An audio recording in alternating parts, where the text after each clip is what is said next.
अच्छे अकाउंटेंट का ना ये एक कॉमन क्वेश्चन होता है कि बैलेंस शीट जो टैली में डेटा होता है, जो बैलेंस शीट टैली में बनती है, वो फाइनल है या नहीं, वो हम कैसे समझें।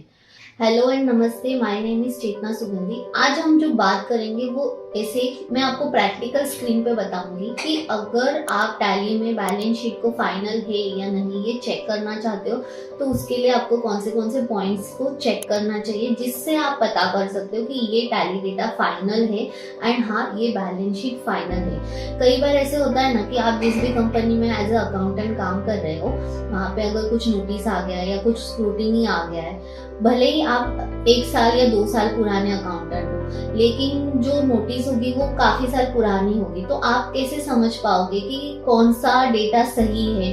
उस नोटिस को रिप्लाई करने के लिए कौन से डेटा को यूज करना चाहिए, कौन सा डेटा आपको प्रोफेशनल्स को देना है। तो ये जो छोटी छोटी क्वेरीज होती है, हमारे डेली जो अकाउंटेंट होते हैं उनको जो डेली रूटीन वर्क में ना ये चीजों की जरूरत पड़ती है। एंड कई बार ऐसे होता है कि वो उन्हें समझ में नहीं आता है कि मैं कैसे करूँ। तो आज उसी सारे प्रॉब्लम्स का, उसी सारे क्वेश्चंस का आंसर लेके मैं आई हूँ।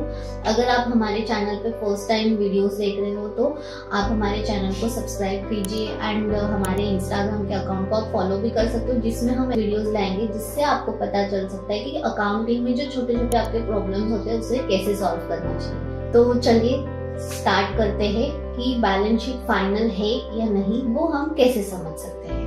तो फर्स्ट ऑफ ऑल हमें जो भी कंपनी का डेटा चेक करना है उसका टैली डेटा हमें ओपन करना है। जैसे मैंने ये टैली डेटा ओपन कर दिया, इसके गेटवे ऑफ टैली में से मुझे जो फर्स्ट आइटम चेक करना होता है वो होता है कि मुझे बैलेंस शीट में जाना है। जैसे कि बैलेंस शीट,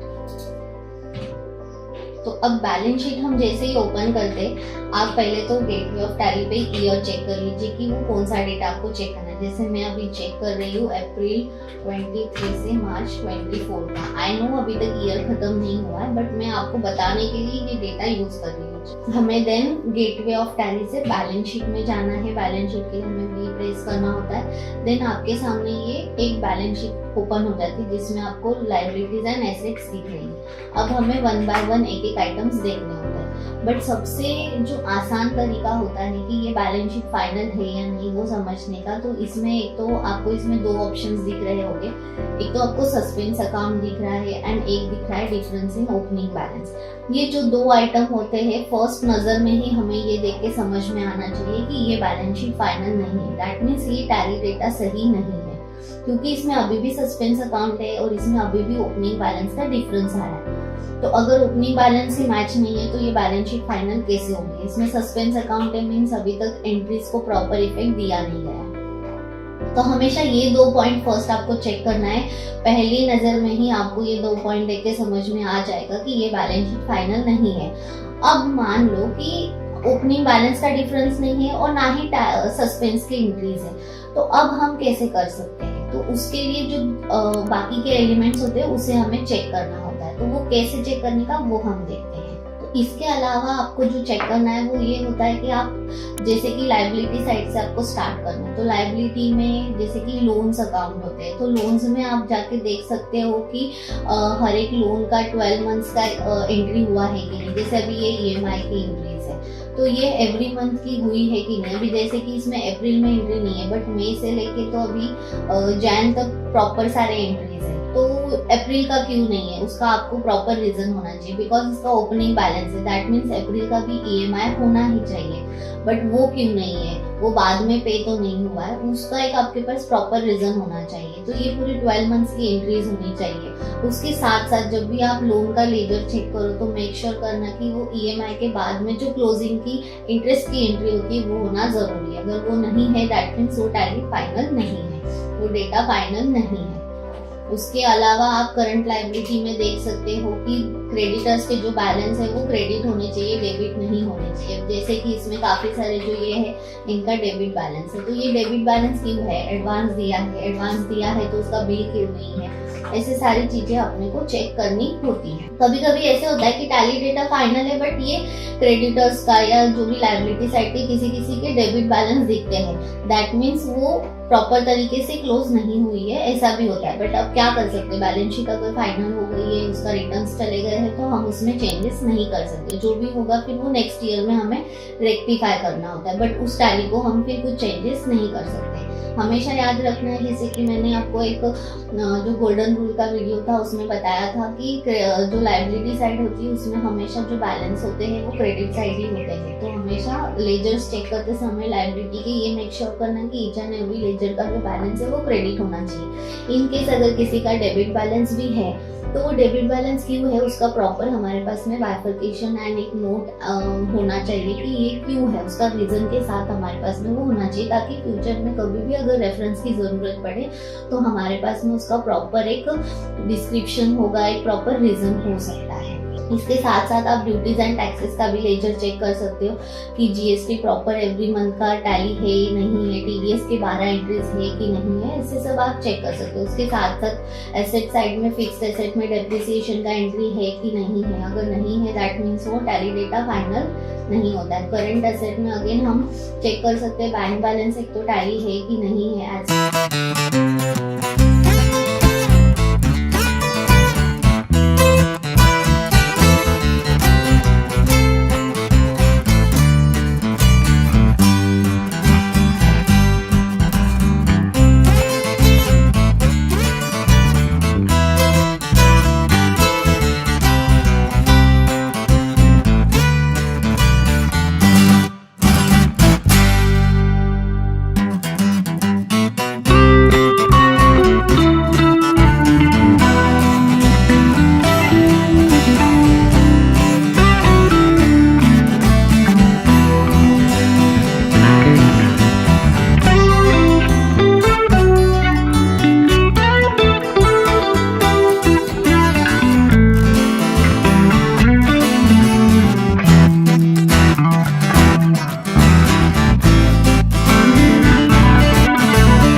ऐसे भी हम ये चीज़ों को चेक कर सकते हैं। देखो हर कोई ये सारी चीज़ें नहीं बताता है एंड बट ये मैंने भी एक्सपीरियंस किया है। मेरे पास में भी टीम है, 40+ लोगों की मैं टीम हैंडल करती हूँ एंड मैंने देखा है कि ये छोटी छोटी क्वेरीज आती है, बट कई बार ना वो लोग ओनर्स को या जो उनके सीनियर्स हैं उनको पूछने से डरते हैं। तो इसीलिए मैंने सोचा है कि मुझे ये छोटे छोटे टॉपिक्स पर वीडियो बनाना ज़रूरी है ताकि और भी लोगों को हेल्प हो सके। सो आप आपके कॉन्टैक्ट्स में से शेयर कीजिए एंड अगर आपको कंटेंट अच्छा लगा हो तो हमारे चैनल को लाइक, शेयर एंड सब्सक्राइब कीजिए। थैंक यू, नमस्ते।